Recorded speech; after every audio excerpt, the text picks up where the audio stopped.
Os eruditos apontam que o Sermão da Montanha não é um episódio só, Jesus subindo no monte e aí ele ensina, escreveu os 3 capítulos, não. Mas aqui é um resumo do Evangelho, ou seja, pegaram tudo que Jesus ensinou em 3 anos e meio e aí o Mateus organizou em 3 capítulos. Portanto, o Sermão da Montanha não é só uma mensagem, mas é todo o resumo do Evangelho. Portanto, se todo o Evangelho, se perdermos aí Mateus, Marcos, Lucas, João, perdeu tudo, a gente não tem mais Bíblia. Se conseguirmos guardar os 3 capítulos que eu estou me referindo, nós temos o resumo do Evangelho. O resumo do Evangelho está nos 3 capítulos. A essência do Evangelho está no Sermão da Montanha.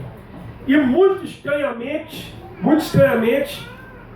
dificilmente a gente vê alguém pregar sobre isso. É verdade ou não é? É verdade.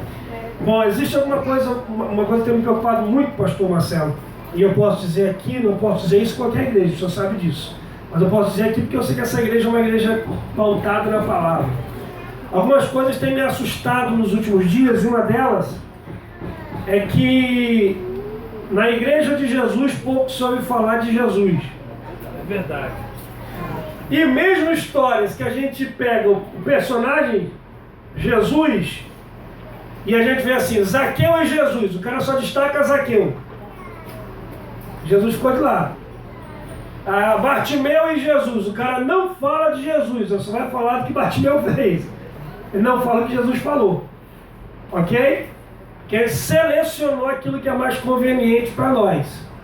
Pega aquilo que é mais bonitinho, aquilo que é mais conveniente, mais motivacional, e aí a gente resumiu o Evangelho naquilo que é conveniente. Bom, essas terças-feiras que nós vamos estar aqui, o que você vai ouvir não é conveniente. Não é. John Stott disse que aquilo que não confronta pode ser tudo menos Evangelho. Opa, eu gosto disso. Se não confronta, se não te faz sair daqui, Confronto. olhar no espelho e dizer eu tenho que ser um cara melhor, eu tenho que ser uma esposa melhor, eu tenho que ser um marido melhor, eu tenho que ser um pai melhor, tenho que ser um patrão melhor, tenho que ser um professor mais paciente, tenho que ser um filho mais amoroso, tenho que ser alguém que de fato vale a pena ser, né? Então isso não é Evangelho. Amém, irmãos? Amém. Tendo dito isso, você ainda quer ouvir a mensagem de hoje? Então tá bom. Outra coisa que tem me estranhado no Evangelho é o seguinte, é que as pessoas focam nos milagres que Jesus pode fazer e esqueceram as obras que ele fez. E aí tem um versículo na Bíblia que a gente interpreta muito errado. Então só na introdução para você entender onde é que a gente quer chegar. Que é, se vocês crerem em mim, farão as obras que eu faço e farão maiores. Jesus não fala milagres maiores, ele faz obras maiores. A Bíblia não fala milagre. Então o paralítico levantou 100 paralíticos aqui, estamos fazendo mais obras. Não, isso não é obra, isso é milagre. Jesus não disse que faríamos milagres maiores. Jesus falou que faríamos obras maiores. Porque não são os milagres realizados dentro da igreja que me fazem cristão, mas as obras que eu realizo fora da igreja que fazem de mim ser cristão. Aleluia! Diga, ai, aleluia. Não é o que eu faço na igreja, não é o milagre que eu faço aqui, é a obra que eu faço. Amém? Então, essa noite, nesses 3 capítulos, nós vamos estar discorrendo aqui algumas terças-feiras sobre isso. Alguns princípios do Sermão do Monte eu gostaria de denominar essas terças-feiras de restaurando o reino por princípios de sermão do Sermão do Monte. Diga comigo, restaurando o reino por princípios do Sermão do Monte. Porque o homem foi feito imagem de Deus, eu disse aqui naquele dia da independência, o homem foi feito imagem de Deus, o pecado desfigurou no homem a imagem de Deus, e aí Deus inverte o processo, não fazendo o homem a sua imagem, mas fazendo Deus a imagem de homem. E aí Deus em imagem de homem em Cristo veio ao mundo para resgatar no homem a imagem de Deus. Diga, Cristo veio nos ensinar a restaurar o reino. E como é que a imagem de Deus é restaurada no homem para que o reino seja restaurado? Através de princípios do Sermão da Montanha. Quando eu coloco esses princípios em prática, eu estou promovendo a restauração do reino de Deus na terra. Eu quero profetizar em nome do Senhor Jesus, que a partir dessas terças-feiras, os crentes da Crescendo Não São, aonde chegarem, serão patrocinadores da restauração do reino de Deus, de princípios de Deus, e vão refletir a imagem de Deus na terra. Quem recebe essa palavra, como de Deus, aplauda o Senhor e dê glória a Deus, porque Ele merece. Maravilha. E aí eu gostaria que você agora lesse comigo Mateus capítulo 5. Nós vamos ler alguns versículos do capítulo, do versículo 1 em diante. Depois vou estar lendo aí alguns versículos do capítulo de número 6. Vamos lá? Amém. Vendo Jesus as multidões, subiu ao monte e assentou-se, e aproximaram-se dele os seus discípulos. E ele começou a ensiná-los, dizendo: bem-aventurados pobres de espírito, porque deles é o reino dos céus. Bem-aventurados que choram, porque eles serão consolados. Bem-aventurados os mansos, porque eles herdarão a terra. Bem-aventurados que têm fome e sede de justiça, porque eles serão fartos. Bem-aventurados os misericordiosos, porque eles alcançarão misericórdia. Bem-aventurados puros de coração, porque eles serão chamados, porque eles verão a Deus. Bem-aventurados pacificadores, porque eles serão chamados filhos de Deus. Bem-aventurados que sofrem perseguição por causa da justiça, porque deles é o reino dos céus. Capítulo 6, ainda Sermão da Montanha, versículo de número 9. Capítulo 6, versículo 9. Portanto vós orareis assim: Pai nosso que estás nos céus, santificado seja o teu nome.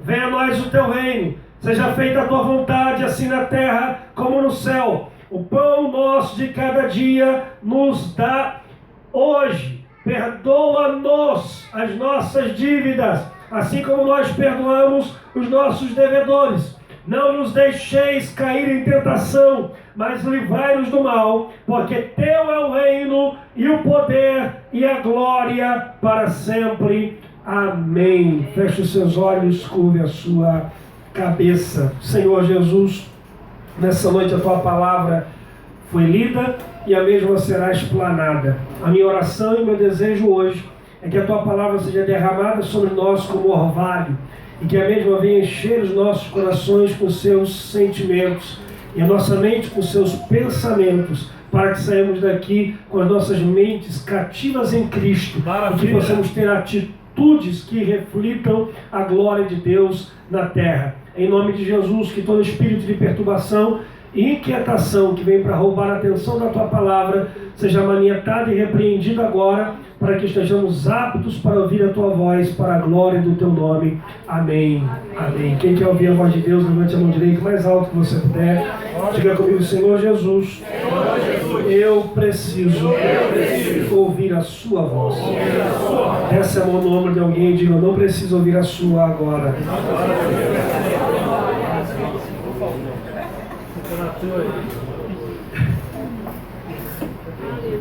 Bom, a primeira coisa que a gente precisa pensar quando a gente lê o Sermão da Montanha, isso aqui é nível de introdução, é que a restauração do reino, ela não vem através de batalhas com espadas, com sangue derramado, com soco, com chute, com guerras humanas. A batalha da restauração do reino não é uma batalha de espadas, é uma batalha de princípios. Isso é muito bom a gente lembrar, para recordar em nossa mente que a batalha entre Deus e o diabo não é uma batalha de guerra como nós conhecemos, guerra no nosso contexto. E eu digo que isso é muito importante, porque existem algumas pessoas que acham que a batalha entre Deus e o diabo é sempre algo muito acirrado, muito, né? Deus sempre vence nos 45 do segundo tempo, Deus sempre vence na prorrogação, né? Deus sempre vence. Olha, essa guerra foi travada, essa quase que Deus perdeu, não é verdade? Essa é a ideia que a gente tem às vezes quando se fala de batalha entre Deus e o diabo. É como se Deus sempre vencesse no último momento. Deus quase perdeu, Deus quase que essa gente ficou para trás. Não, a batalha entre Deus e o diabo é uma batalha cujo placar final já está determinado. Em breve o Deus de paz esmagará Satanás embaixo dos nossos pés. Já está determinado.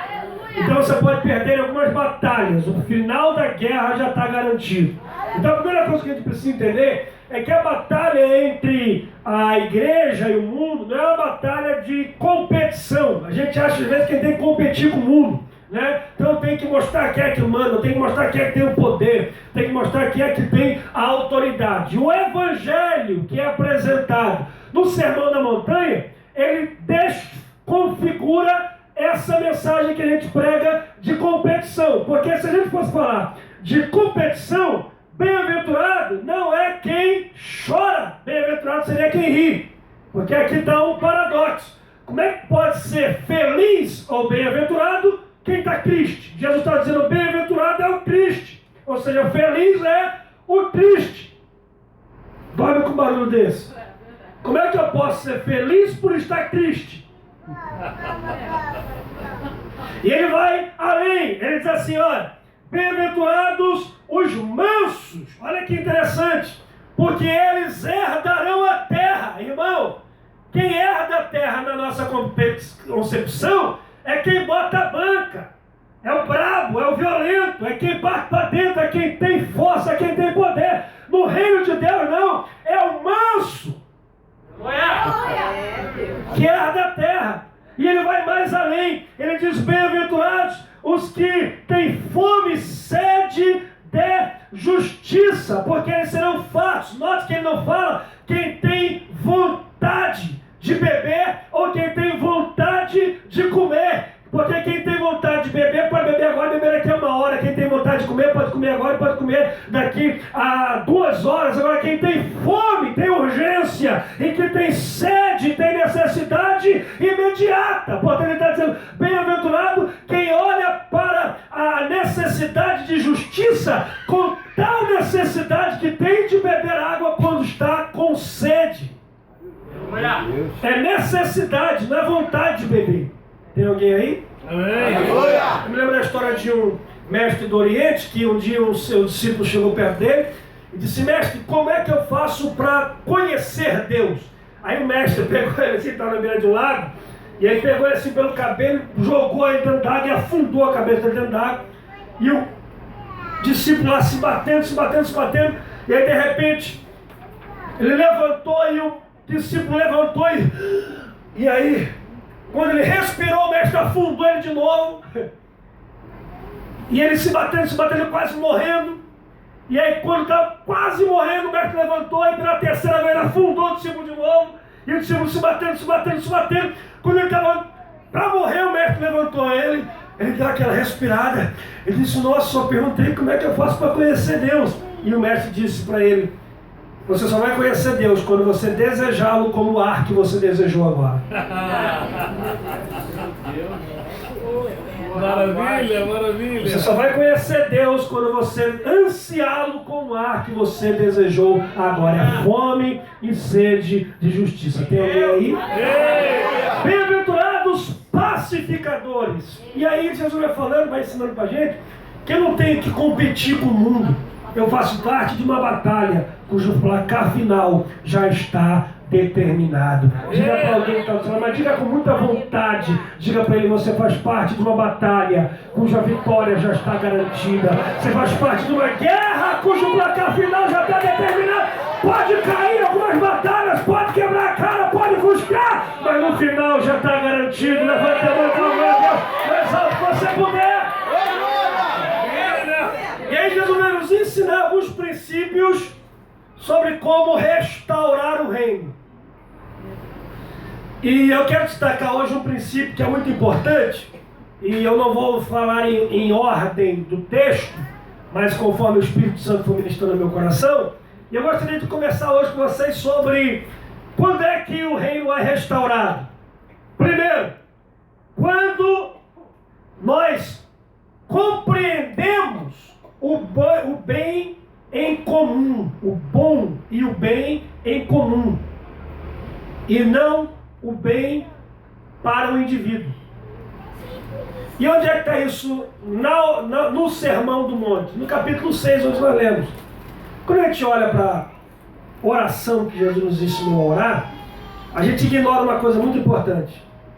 E o que a gente ignora no capítulo 6, versículo 9 em diante de Mateus? Aqui Jesus diz assim: quando vós orares, orarei assim: Pai nosso, diga nosso. Nosso. Não, diga nosso. Nosso.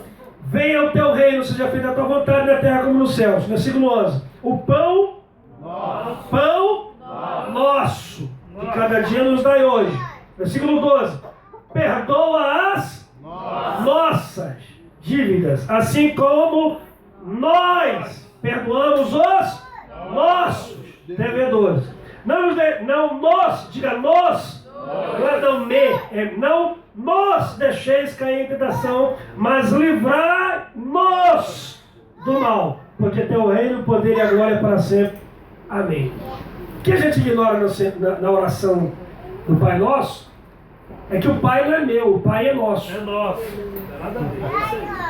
E o pão não é meu, o pão é nosso. E o perdão não é para mim, o perdão é para nós. E o livramento não é meu, o livramento é nosso. Porque o reino não vem para mim, o reino vem para todos nós. Portanto, o que nós ignoramos na oração do Sermão da Montanha é que Deus não aceita uma oração egoísta. Que Deus não aceita uma oração cujo eu ore por algo que faça de mim um fim. É que Deus não aceita uma oração que faça com que eu seja abençoado só para que eu possa ser abençoado. O que Jesus ensina é que a oração, para ser atendida, ela tem que ir além do meu umbigo, além da minha vida, além das minhas necessidades, além daquilo que eu quero que seja feito. Porque o Pai é nosso. A oração do Pai Nosso hoje deveria ser orada assim: meu Pai que está no céu, santificado seja o teu nome, venha a mim o teu reino, o meu pão de cada dia me dá hoje, meu livramento, perdoa minhas dívidas. Porque nós vivemos um evangelho egoísta, onde a bênção é sempre minha, a porta é sempre minha, a vitória é sempre minha. Nossos louvores, a oportunidade é minha. Quem passou por mim na prova e não me deu carona, quando me vê no cavalo amarelo vai se arrepender. Que o teor da música é uma coisa só. Eu vou estar no palco e os outros estejam lá na plateia se lascando lá e viverem no palco. O Evangelho de Jesus não permite isso. O Evangelho de Jesus, quando eu chego no palco, eu chego para levar mais alguém comigo. Meu Deus! Quando eu chego na bênção, eu chego para carregar mais alguém comigo. Aleluia! Porque a bênção de Deus, Aleluia, que veio através de Abraão, e eu gostaria que você prestasse muita atenção nisso, ela não é direcionada ao indivíduo, porque Deus não diz assim: através de ti eu abençoarei os indivíduos da terra, ou as pessoas da terra, mas as famílias da terra, porque a bênção de Deus não é para o indivíduo, a bênção de Deus é para as famílias, é para a comunidade, é para o povo, é para as pessoas que elas se relacionam. Eu quero te dizer essa noite: se Deus te abençoou, Ele te abençoou para que a bênção não seja sua, mas para que seja nossa. aleluia! Nossa! Aleluia! Ana orou a vida inteira para Deus dar um filho para ela, pastor Bruno. Deus nunca atendeu Ana. Por quê? Porque o filho era só dela. Quando Ana disse assim: se o Senhor me der um filho, eu coloco ao serviço da tua obra para abençoar outras pessoas, Deus disse: eu te dou Samuel e te dou mais 5 filhos, para mostrar que eu estou disposto a multiplicar o que você estiver disposta a compartilhar. Diga para alguém do seu lado, Deus está disposto a multiplicar aquilo que você estiver disposto a compartilhar. Quando você compartilha, Deus multiplica. Uma pergunta essa noite. Você ora por um pão que é nosso. Quando o pão chega na tua mesa, você compartilha para ser nosso? Opa! Olha aí. Começou o ruído. Então toque alguém e diga para ele dar glória para ninguém dizer que é tu. Dá uma glória aí, Isso aí eu vi. Isso é tão importante, eu gostaria de focar muito nisso hoje. A necessidade de compartilhar. Eu vou te dizer uma coisa aqui. Muitas vezes, o fracasso da nossa vida, pega essa palavra aí, eu vou te provar isso daqui a pouquinho. Muitas vezes, o fracasso da nossa vida não é resultado de falta de recursos, mas de recursos não compartilhados. Eu concordo plenamente. Muitas vezes, o fracasso da nossa vida não é a falta de recurso, é o recurso não compartilhado. Eu vou te provar isso na Bíblia. Abra sua Bíblia em Lucas 5. Oh, meu Deus.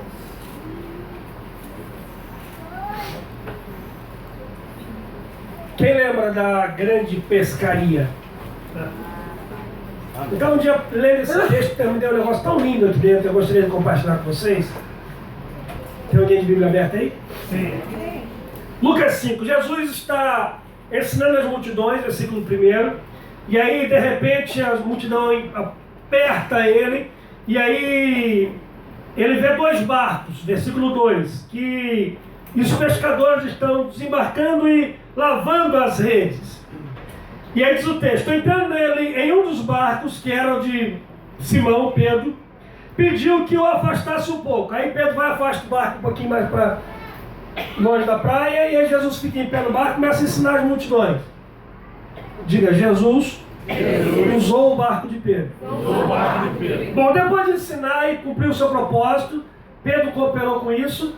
Aí Jesus disse assim, bom, bota o barco mais profundo e lança a rede. E aí Pedro vai dizer um negócio para Jesus. Pedro diz assim, Senhor, nós lançamos a rede a noite inteira, versículo 5. Havendo trabalhado a noite inteira, não apanhamos nada. Mas sobre a tua palavra lançaremos a rede. E aí a Bíblia diz assim, fazendo ele assim, colheram uma grande quantidade de peixes e rompiam ali as redes. Fizeram sinal aos companheiros que estavam do outro lado do barco, para que fosse ajudá-los, foram encher ambos os barcos, de maneira tal que quase iam a pique. Olha para cá, eu vou te... Você diz, pastor, o que isso tem a ver com compartilhar? Olha para mim. Pedro veio da pescaria a madrugada inteira pescando e não pegou nada, veio de um fracasso. Quero que você pense o seguinte, é Pedro chegar de manhãzinha na praia, sem um peixe para vender. Imagina quantos peixes ele já tinha negociado, imagina quantas vezes ele tinha se comprometido de entregar os peixes, imagina o fracasso, o cara está cansado, trabalhou a noite inteira, chega ali na praia sem um peixe, não pegou nada, é o que a Bíblia diz, e aí então ele chega na praia, está trabalhando, lavando a rede para ir embora para casa. Jesus chega, olha para Pedro, diz a Bíblia que ele olhou 2 barcos, olha para o de Pedro e diz, Pedro, eu quero usar o teu barco agora, o que você faria, irmão? Madrugada inteira trabalhando, não pegou nada, doido para ir para casa, frustrado, angustiado, preocupado. Alguém diz assim, eu quero usar teu barco aí agora. Irmão, vai catar, meu irmão. Vai alugar outro barco para lá. Não. Primeira coisa que Pedro me ensina aqui é o seguinte, mesmo vindo de uma experiência frustrante, ele não deixou o seu barco inacessível para que Deus pudesse usá-lo. Porque a maioria de nós, depois de uma noite de frustração inteira, de manhãzinha, diz assim, deixa para amanhã porque eu estou cansado. Pedro não. Pedro disse, eu passei a madrugada inteira, não peguei nada, mas o meu barco está à sua disposição. Pode usar. Aleluia, Jesus. A frustração da noite de Pedro não roubou dele a disponibilidade de botar o seu barco à disposição à obra de Deus. Amém? Amém. Segunda coisa interessante é que Jesus encontrou Pedro num momento de muita frustração. E por que muita frustração? Tem alguém me ouvindo? Amém. Por que muita frustração? Quero que você note uma coisa muito importante aqui, pastora Kézia. Era normal que a madrugada eles pescassem e quando lançassem a rede, as redes viessem lotadas de peixe e compartilhassem com os que estavam ao redor. Quem conhece a região, como o doutor e pastor Bruno conhece, sabe do que eu estou falando. É normal isso. Diga o milagre. Não foi a abundância dos peixes. Onde é que está o milagre? Eles passaram a noite toda pescando e não teriam conseguido pegar peixe.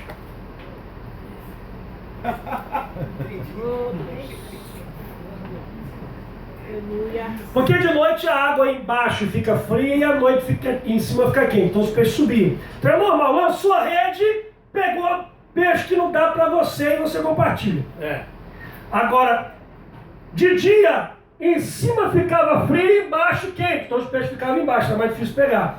Então o milagre ali não foi a abundância de peixes durante o dia, mas a ausência de peixes durante a noite. Meu Deus.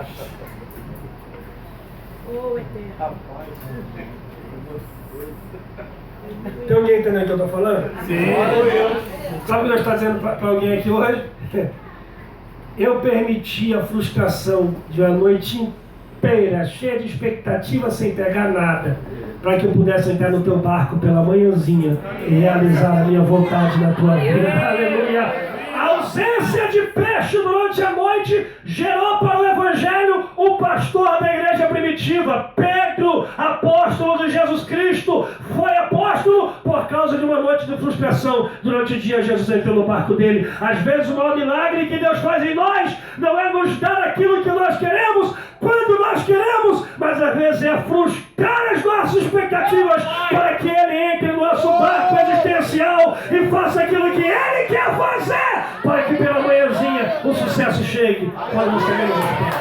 Pode aplaudir.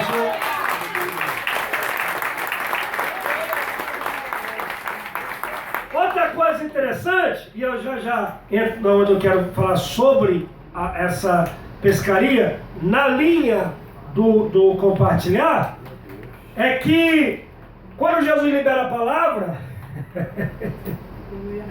gente, a água ficava fria em cima e quente embaixo durante o dia. Quando Jesus libera a palavra, a água inverte a temperatura.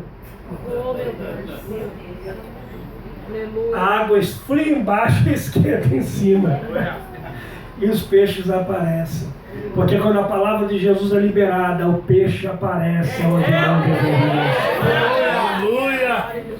E aí quando eles vão pegando os peixes, dobre atenção agora, quando eles vão pegando os peixes, e aí diz a Bíblia que as redes se rasgavam de tanto peixe que vinha, encheram o barco, não dava para botar mais peixe.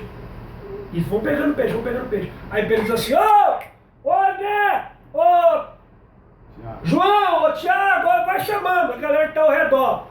Vem pra cá! Por quê? Porque se Pedro não compartilha os peixes, o barco dele afundaria. Não compartilha não, vai! Eita! Tem muito barco afundando, não é por causa de ausência de recurso, é por causa de recurso que faz você virar um egoísta, que não compartilha, que não abençoa ninguém. Essa noite nós me trouxe aqui para te dizer, se Deus tem colocado peixe no seu barco, chama quem está do lado para participar, chama quem está perto para compartilhar, chama quem está próximo para ser abençoado também. Se Deus te deu peixe, é para compartilhar. Aleluia!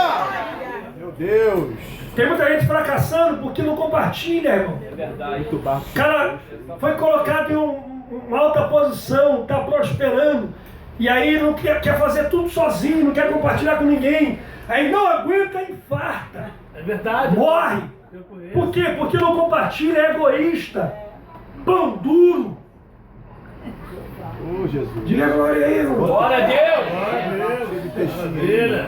Então nós estamos dizendo para você que hoje, se eu coloquei peixe no seu barco, é porque tem alguns barcos ao redor que estão vazios. E eu vou usar o seu barco para enchê-los em nome do Senhor Jesus. Levanta a mão que eu quero profetizar. abençoar essa noite em nome do Senhor Jesus. Mesmo que a madrugada inteira tenha sido de caos, mesmo que a madrugada inteira tenha sido de vazio, mesmo que a madrugada inteira tenha sido de sofrimento, expectativas frustradas, sonhos frustrados, essa noite Deus te trouxe aqui para te dizer: eu vou encher o teu barco a partir de hoje. Mas aprenda a compartilhar, aprenda a abençoar mais alguém, aprenda a colocar mais alguém no projeto, aprenda a chamar quem está próximo para que ele seja abençoado também. Levanta as mãos e aplauda o Senhor e dê glória a Deus, porque Ele é fiel.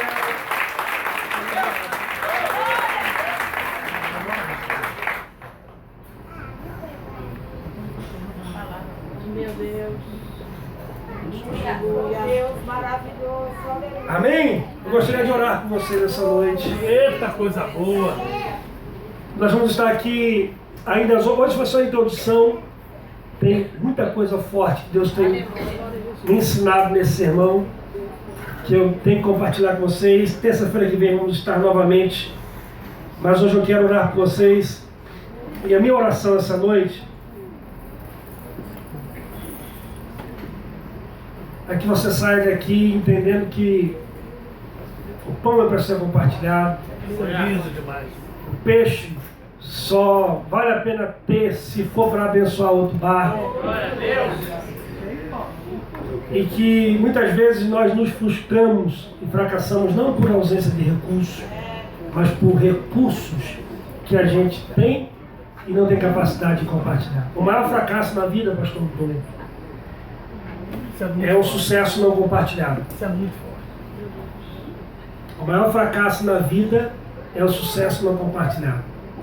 Não existe uma vida tão sem sentido quanto alguém que tem uma boa vida que vive só para si. É a vida sem sentido. Boa. Sem sentido. Muito bom. Não tem vida mais frustrante do que uma vida que é vivida só para si. Uma vida que não abençoa mais ninguém. Pelo final da vida, pastor, isso eu tenho como uma certeza tão grande dentro de mim, que no final da vida, o que mais vai importar não é o que eu ganhei, o que eu guardei, o que eu tenho, mas é quantas pessoas eu abençoei, quantas pessoas eu pude ser. Porque a gente... Ah, meu Deus, não vou falar isso não. Pode falar? Vai falar tudo, né? Pega tudo. Quem te acha que o evangelho é ter uma vida de orações e pedidos respondidos? O evangelho é se tornar resposta para a oração de alguém.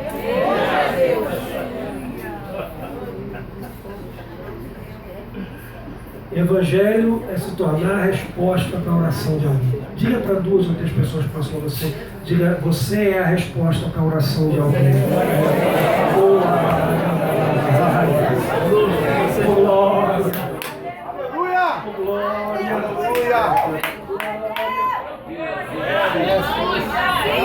Muito bom. A gente fica dizendo: Deus visita fulano, visita Beltrano. Deus está dizendo: meu filho, eu te coloquei na terra para tu visitar. Resolva isso. Ai, rapaz, aí ó. Eu já te coloquei aí para você visitar. Você quer que eu visite?